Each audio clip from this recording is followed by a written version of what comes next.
บายดีมื้อนี้มาพบกับพระศรีโหนี่สิประเสริฐเช่นเก่าเช่นเคยเนาะพระสู้สิพามาดูมาส้มซิมหอแจกเนาะเวลา 12:00 นปลาย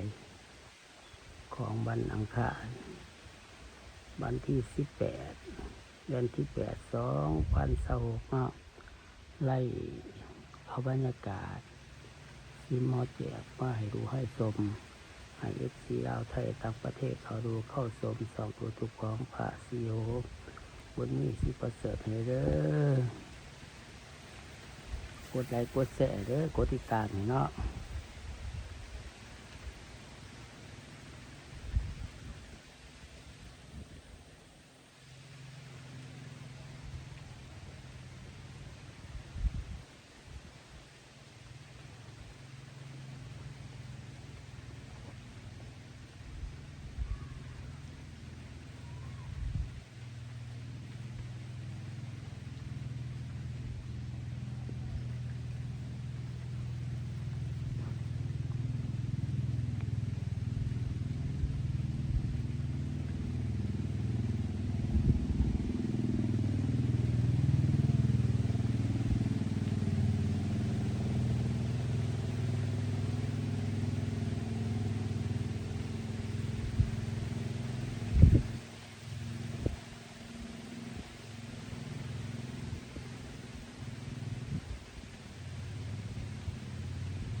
บรรยากาศซิมหอแจก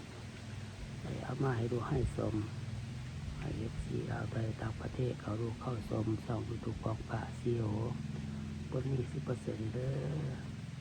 อกดไลค์กดแชร์เนาะกดติดตามเนาะ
เอาภาพบรรยากาศซิมหอแจก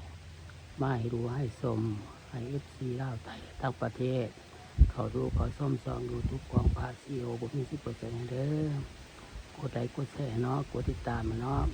เป็นกำลังใจพาซีโอบุมี10%เด้อคลิปนี้กับพาโซโกลาไปก่อนนะวาย